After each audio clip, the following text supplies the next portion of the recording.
Welcome back to my channel Gurukul. If you are watching my video for the first time, then please subscribe my channel and click the bell icon for all notifications. Today I am going to start with part 4 of exercise 13.2. Now question number 8. I have drawn the rough sketch in the copy. In the following figure, both A, B, C, D and P, Q, R, S are parallelogram. Find the value of x. तो यहाँ पे देखिए दो parallelogram है जो overlap कर रहा है. ये जो डॉटेड लाइन जो आप देख रहे हैं, they are overlapping each other. और वहां पे एक इंटरसेक्शन फॉर्म हुआ है जिसको मैंने यहाँ O लिखा है. और नीचे देखिए ये x है जिसका वैल्यू हम लोगों को फाइंड आउट करना है. तो सबसे पहले क्या करेंगे, let's see. Angle S P Q कहाँ है, S P Q. That means we are talking about this particular angle, clear, is equal to angle SRQ. SRQ. That means we are talking about this particular angle is equal to 50 degree. ये दोनों equal है. Why? Opposite angles of a parallelogram are always equal. ये देखिए इसको अगर हम hide करते हैं तो ये है हमारा parallelogram PQRS. I hope this is clear. अब आगे बढ़ते हैं. Angle D A B plus angle C B A मतलब we are talking about this angle and this angle is equal to 180. मतलब इन दोनों को अगर हम ऐड करते हैं I should get 180. Why? Sum of adjacent angles of a parallelogram. Adjacent मतलब उसके बगल में, तो इन दोनों को ऐड करने से we should always get 180 degree. तो इसीलिए अब हम लोग उसका वैल्यू बिठाएंगे. डी ए बी का वैल्यू है 120. तो यहाँ हम लोगों को वैल्यू बिठाना है. सो डी ए बी के जगह 120 प्लस जिसको फाइंड आउट करना है angle C B A is equal to 180 degree. Therefore angle C B A is equal to 180 minus 120 that gives us 60 degree. तो ये जो है ये एंगल हम लोगों को पता से लग गया, वो है 60 डिग्री. अब ये देखिए गौर से, ये एक छोटा सा ट्रायंगल फॉर्म हो रहा है, क्लियर, जहां की ट्रायंगल पीओबी एक छोटा सा ट्रायंगल फॉर्म हो रहा है. और we all know that the sum of the interior angle of a triangle is always 180. तो हम लोग क्या लिखेंगे, in triangle POB angle P plus angle B plus angle O should always be 180 degree. लिख दिए. P का value हम लोग फाइंड आउट किए थे 50 डिग्री प्लस B का है 60 डिग्री प्लस जो एंगल O है वो है X is equal to 180 degree. Therefore the value of X is equal to 180 minus 110 is equal to 70 degree, and this is the answer. Now question number 9. This is a figure ABCD which is a parallelogram and the diagonal intersect at O. So we need to find, first one is angle CAD. ये देखिए मैंने यहाँ पे सब part 1 mark कर दिया. Next is sub part 2 which is angle ACD. Angle ACD ये रहा sub part 2. And then the third one is angle ADC.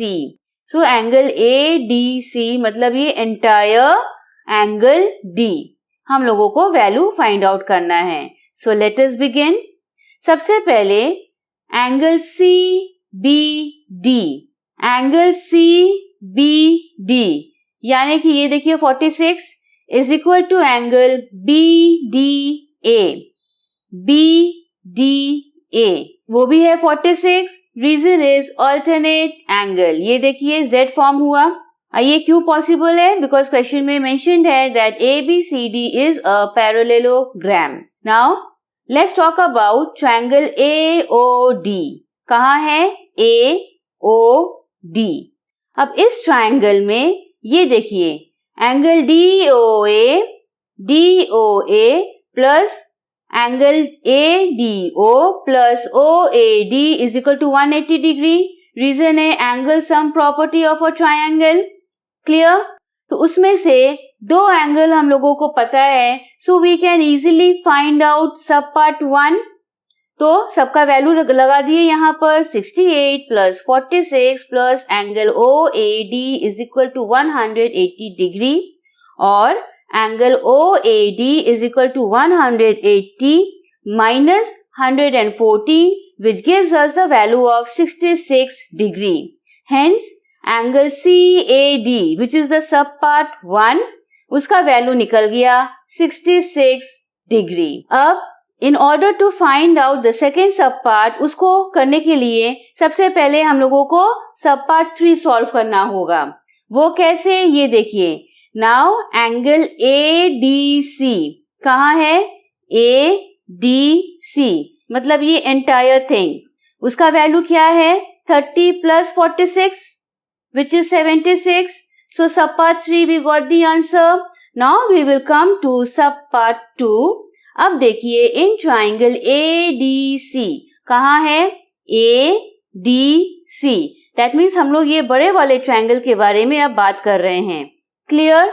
अब उसमें से देखिए हम लोगों को ये 3 मिल गया, सब पार्ट 3 का वैल्यू पता है, सब पार्ट 1 का वैल्यू पता है, तो we can easily find out the value of sub part 2। Clear? चलिए शुरू करते हैं।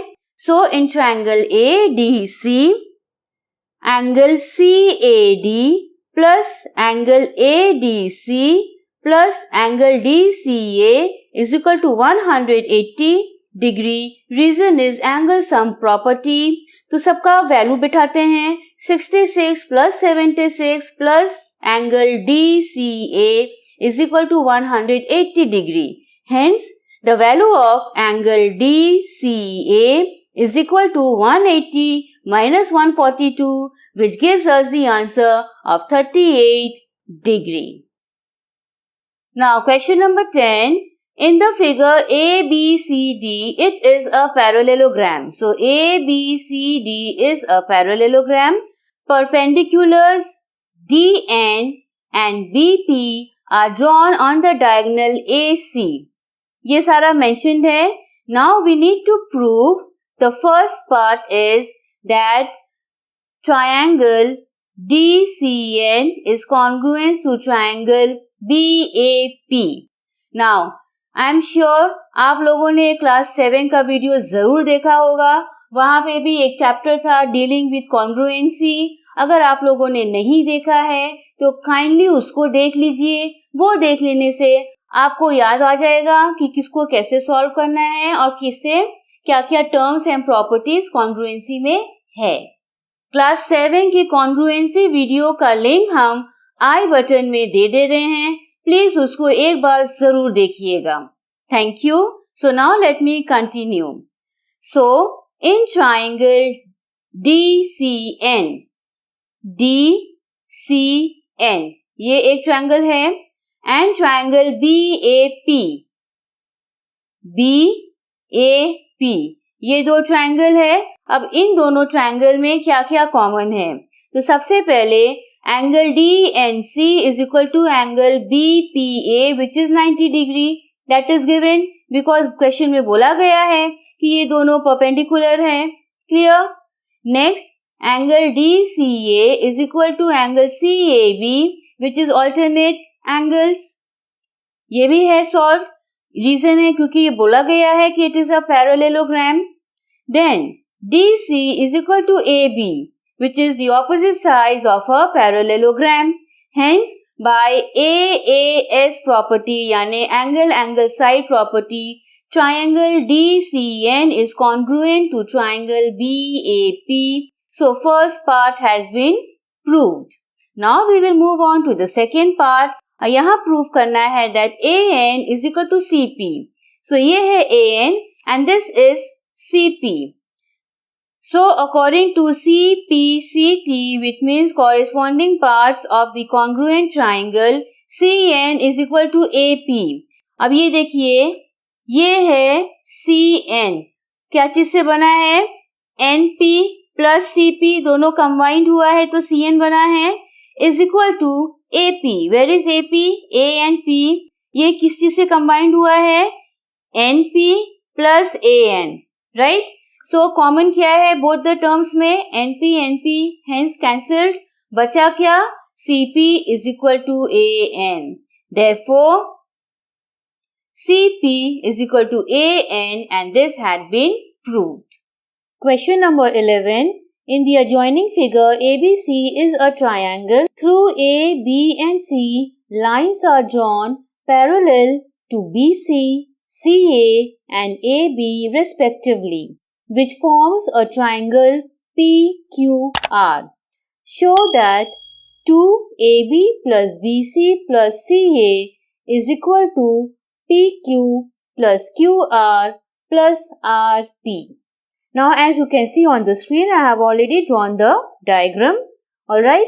अब यहाँ पे ये देखिए, ये है छोटा triangle ABC और यहाँ पे as you can see that AB is parallel to RP.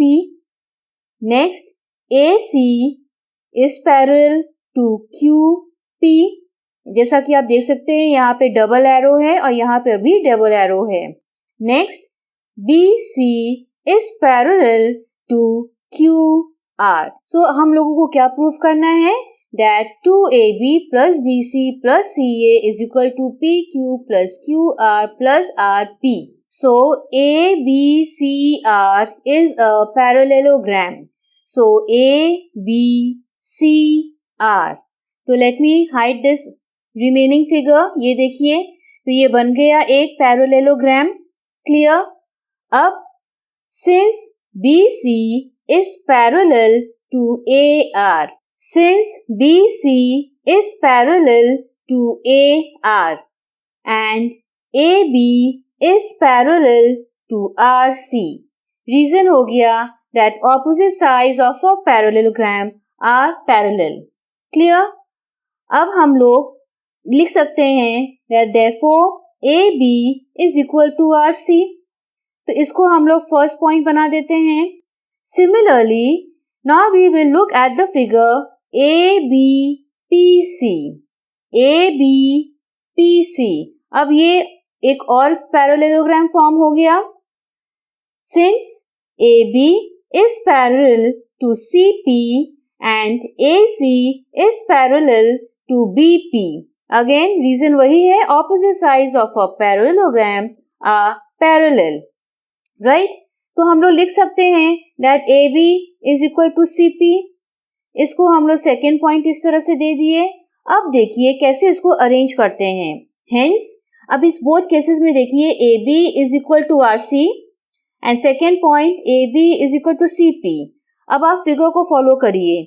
पहला है AB is equal to RC. This is equal to this. Similarly, again AB is equal to CP. That means again AB is equal to CP. तो ये जो AB है, for instance, अगर ये 4 centimetre है, तो ये भी 4 सेंटीमीटर है और ये भी 4 सेंटीमीटर है. तो हो ना गया that 2AB is equal to RP. 4 plus 4, 8. और इसको अगर 4 into 2 करते हैं 8. अब इसी कॉन्सेप्ट को हम लोग कैसे लिखेंगे? अब ये देखिए, तो यहाँ पे सेकेंड पॉइंट मिल गया. Hence, AB plus AB is equal to RC plus CP. So, दो बार AB, RC plus CP, that gives us RP. Full length, clear? Similarly, 2AB is equal to RP और उसी तरह 2BC is equal to QR और उसी तरह 2AC is equal to QP. अब आप पूछेंगे कि मैम आपको 2BC एंड 2AC कहाँ से मिला? जिस तरीके से हम लोग इस तरह से एक पैरेललोग्राम को फ्रेम किए, फिर ये सेकेंड पैरेललोग्राम फ्रेम किए, उसी तरह फिर ये थर्ड, ये देखिए AQBC, ये थर्ड पैरेललोग्राम. तो अब आप लोग पूछेंगे कि ma'am from where did you get 2BC and 2AC? तो लेट मी एक्सप्लेन कि जिस तरीके से हम लोगों ने AB को बेस 2 बार बनाया और 2 पैरेललोग्राम फ्रेम किए, उसी तरह हम लोग 2 बार BC को बेस बना के पैरेललोग्राम बनाएंगे और फिर AC को 2 बार बेस बना के पैरेललोग्राम बनाएंगे. प्रोसेस सब वही है, इसीलिए हम लोगों ने उसको फर्दर रिपीट नहीं किया. क्लियर? सो सिमिलरली आप इसी तरह लिख दीजिए. अब आगे क्या हो गया? 2AB plus 2BC plus 2AC is equal to RP plus QR plus QP. तो यहाँ पे ब्रैकेट में लेंगे और 2 को बाहर निकाल देंगे तो रिमेनिंग रहा AB plus BC plus AC. So 2AB plus BC plus AC is equal to RP plus QR plus QP, and this has been proved. So with this we come to the end of exercise 13.2. Thanks for watching the video.